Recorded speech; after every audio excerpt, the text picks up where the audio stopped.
You're on BART and it's Friday evening. You're headed to the city alone.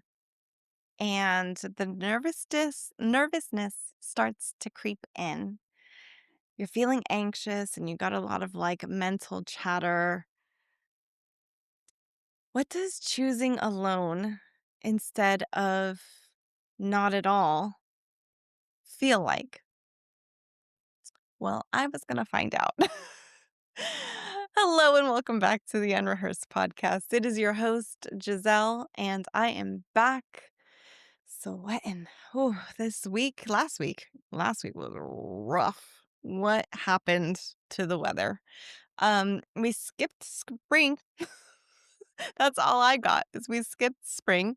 It has been heating up here in San Mateo, and I heard that it was supposed to rain this week and then 90 degrees next week, which just sounds miserable. Why is this happening to us?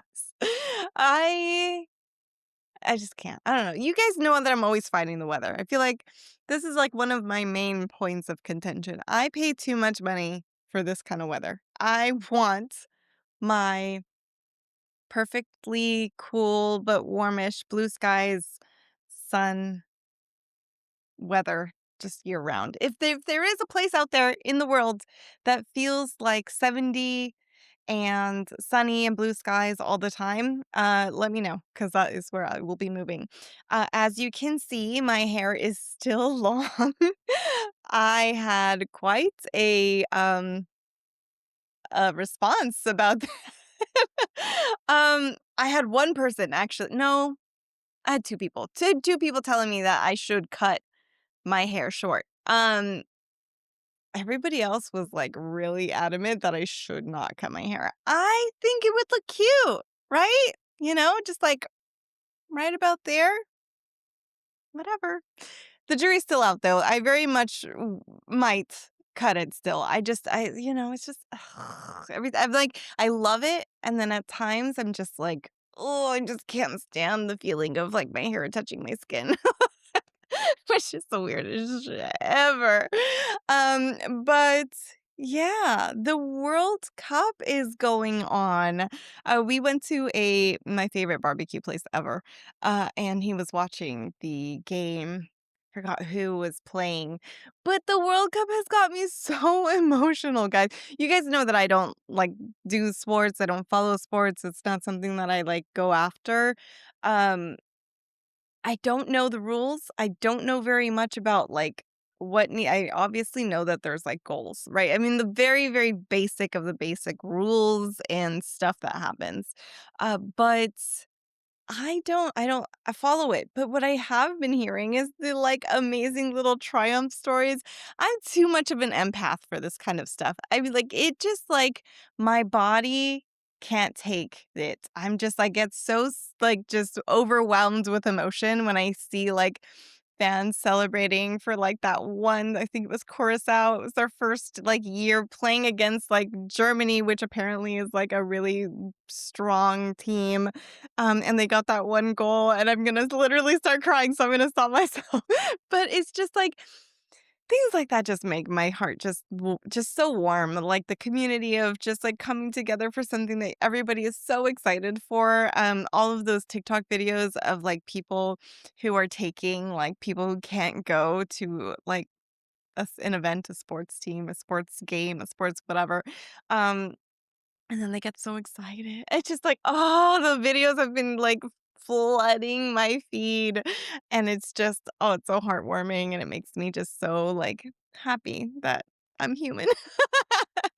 The other really funny thing, though, is all of the, people who have, been traveling and coming here for the games and trying all of trying all of our food, going to our stores, and just being completely in awe of it. I think it's the most hilarious thing ever that we have a list of food places, I feel like that everybody wants to try and that, people have been trying, and it's just so cool to watch the reactions.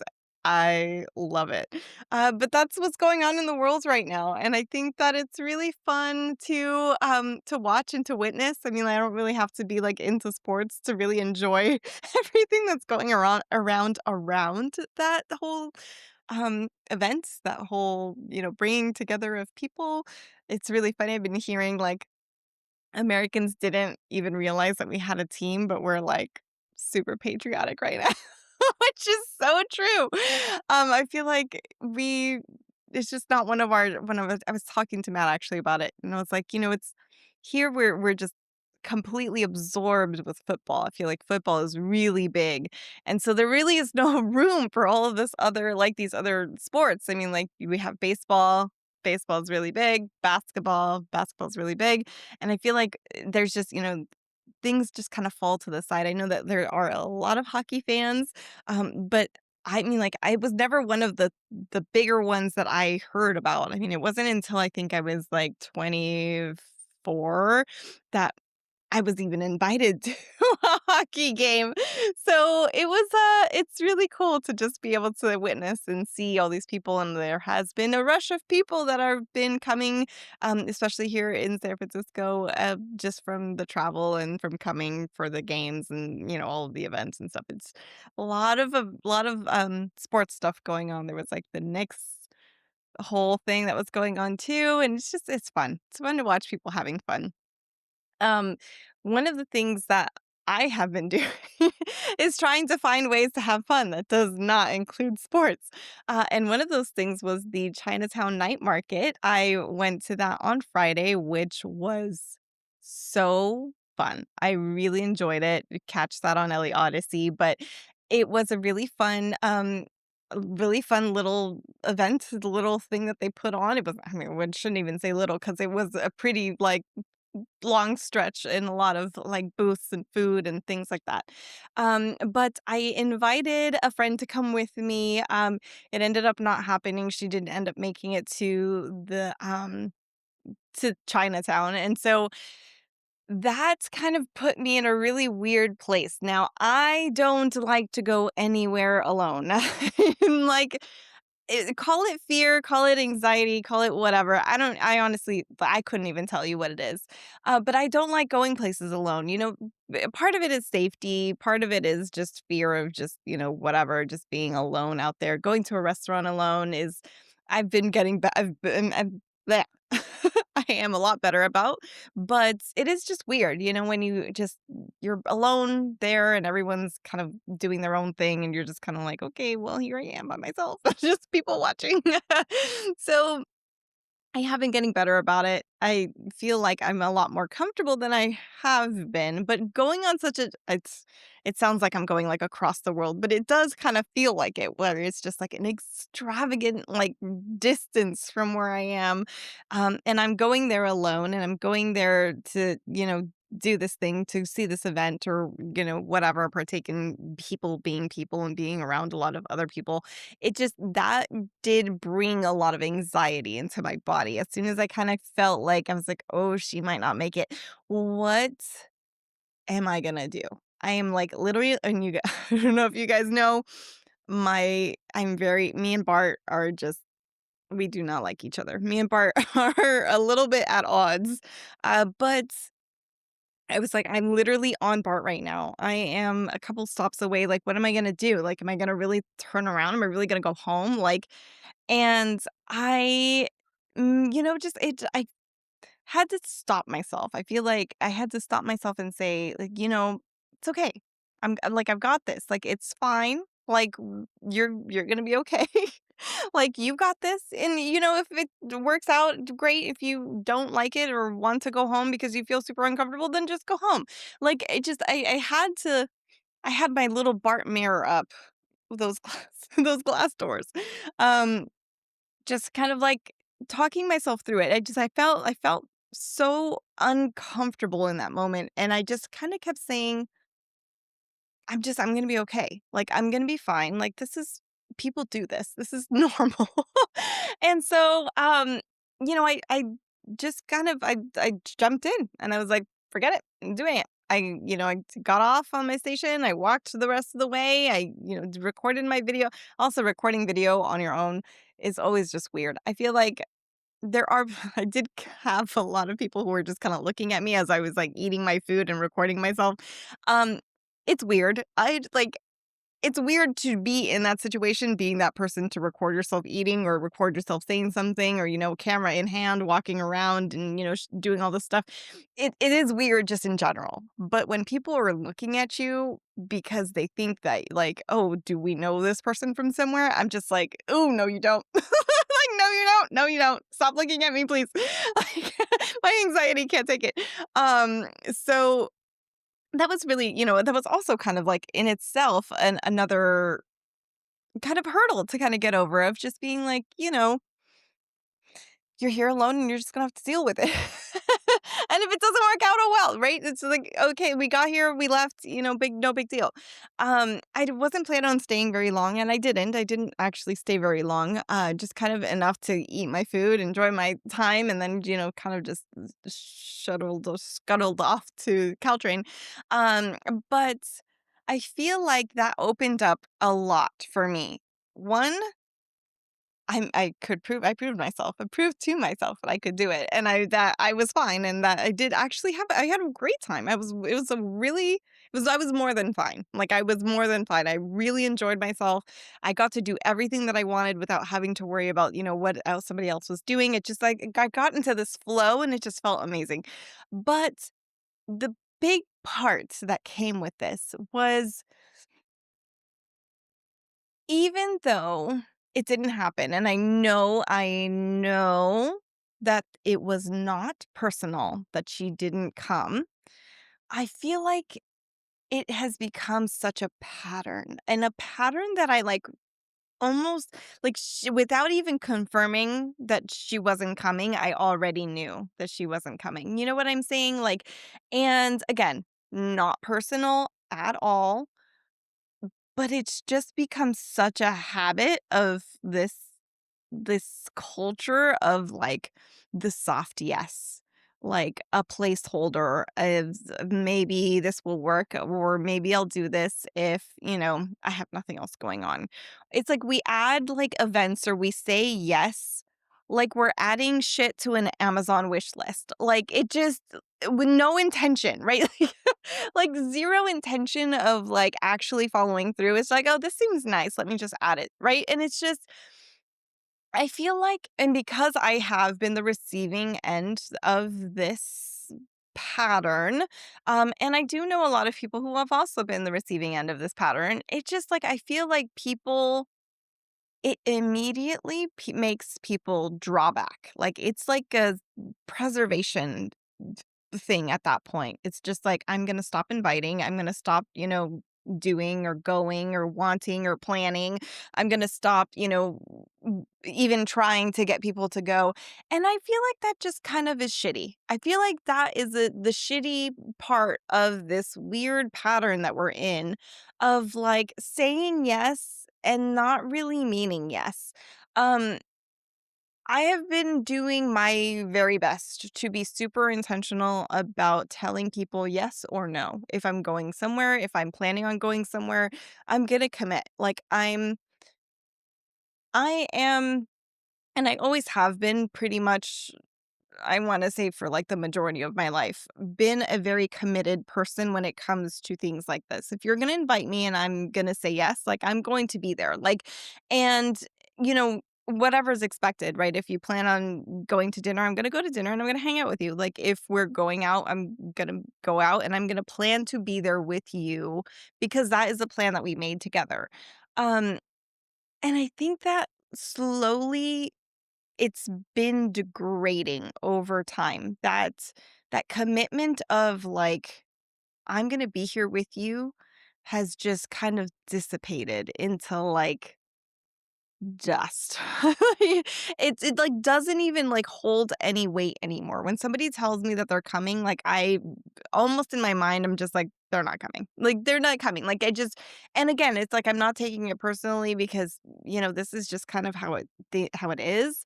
Um, but it's kind of like it's a shitty thing that I feel like we've just grown to accept, and I don't think that this is the good a good direction for us to be moving into and accepting. Like, I personally don't think that we should accept shitty half commitments on things. Especially when you're planning it with somebody, like, a friend, you're planning it with whatever. I mean, like, this is a newer friendship, like, I'm like, this and I'm not basing my whole, like, point here on this particular situation because this has happened so many different times in so many different situations and so many different, like, it's just people not showing up. It's people not confirming or not being committed, that's the word, not being committed to that person in that moment or that person in that event or it's just like it's it's shitty. I don't like it's I I didn't really like it and again, when I was in the moment, I was more focused on like my weird anxiety about being alone than, her not actually coming. But it's just like looking at it from like a wider angle when I got home and I'm kind of, talking this through with Matt. I'm just being like, she didn't come, but I was just like, I'm so tired of not doing things and stopping my life because I'm waiting for people. And I'm just not going to do that anymore. And me on my little BART trip in that moment was like, I'm not doing it. I am not going to give up on myself. I'm not going to go home. I was really looking forward to this event. So I'm going to go because I think it's cool and I want to see it and I want to enjoy it. And I'm going to enjoy it whether I'm with someone or by myself. And yeah, I mean, like, it just, even though the anxiety didn't go away that entire time that I was there, I decided that the anxiety was worth the trade-off of doing it and being there and actually following through with it. And I really think that you shouldn't. Like, I mean, like in general, like you shouldn't just put your life on hold and this is coming from a girl who, like, almost never has gotten chosen first, like, historically, and I'm not saying that to, like, "Oh, pity poor Giselle, da da da da da." Like, I am saying it as, like, a person who has lived this life for a long time in this situation. I usually don't get chosen first. I'm not the first friend people call. I'm not the, first person that they think of when they think of an event or when they think of something, whatever. Like, and I'm okay with that. I've accepted my, role in this world, and that's fine. But as a person who has lived most of her life in that situation, you should never wait. You should never put it on hold. Like and don't wait as like revenge or don't wait like or don't like not wait because you're trying to prove a point. Like do it for you. Like accept it and say I'm going to do it regardless, but do it from like a place of your heart of like you're choosing yourself. Like you are the one that's making this decision because you know that you're going to get something out of it. And I really like me and like my like absolute just like coming face to face with my shit on BART on BART of all places because I fucking hate BART. But like I like it just in that moment I was like I'm already uncomfortable because I don't like BART. I'm already uncomfortable because I'm by myself. I'm already uncomfortable because like all of these things was unexpected even though I was kind of expecting it but like here I am and now I'm here and what do I do and all this stuff. And I like, in that moment was just like, "Fuck it." My mom's gonna yell at me for cussing so much, but this episode really needs it, mom. Like, I feel like the emphasis is there. Also, I read, somewhere that people who cuss actually live longer. So, like, I'll live forever, mom. But but it really, like, it really, to me, felt so, like, I don't wanna say life or death, but it did feel like I was just at the edge of something, and if I didn't break through, and if I didn't push myself, and if I didn't just say, "I'm gonna be uncomfortable and that's okay," um, I'm I wouldn't have gone. I probably would have gone home. Like, I would have turned around. I would have said, "Screw it. I'm just like, I'm a well. Like, I'm just gonna go home. I'm gonna wait till next week or next month or, whatever. Maybe I'll find somebody else to go with or, whatever. Or maybe I'll drag Matt, even though." And he was so nice to me too. Like, I was texting him and I was just like, "I'm here. I'm at Chinatown." And he was just like, "Are you guys having fun?" And I was like, "It's just me. Like, she didn't come." Um, and he's like, "I'll go there right now. Like, I'll leave right now, and, like, I'm coming." Like, and I'm just like, "No, just, like, I'm fine. Like, I'm fine. Like, I need to do this." Like, and, I really am blessed with with someone who is super patient and who has also just been, like, to a fault, just so supportive. And like, if I wanted to go there, and he absolutely hates the city, he absolutely hates driving in the city, crowds, all of that stuff. Like, he was willing to put himself through that just so that I wasn't alone. But in that moment, I needed to be alone. And I think that it was a really amazing learning experience for myself where I felt like it needed to happen this way. I came home after my trip of, walking and I took all my videos and all my stuff and I had a great time. I saw a bunch of stuff that I didn't think I would ever see that I like didn't even know existed. But I feel like I got home with like such a purpose and such a conviction of like nothing is going to stop me and I'm going to keep going. Like alone with people if you want to come anyone out there, just let me know because I will be going. And I'm telling you now, if I make this plan, barring me breaking a leg or being like sick with the plague, I will be there. And if you need someone to be there with you too, DM me because I will be there just like I was that Friday night. And I went I'm glad I went. I will continue to go, and I'm gonna let nothing stop me. And I hope you don't either. I hope this has been something for you guys. Like I come here every week with my like crazy rants about nonsense. I feel like it's nonsense half the time, but then I like watch it back and I'm just like, there was something there. There was something there. And if it meant something to me, I hope it means something to you. Someone out there who doesn't get chosen and who is living in her living room, I hope this is to you. Like, this is to you. Like, I hope that this actually said something to you. Um, and if anything, it is an invite to reach out to me so that we can do it together. I will catch you in the next one. I love you guys so much. Mwah! Bye.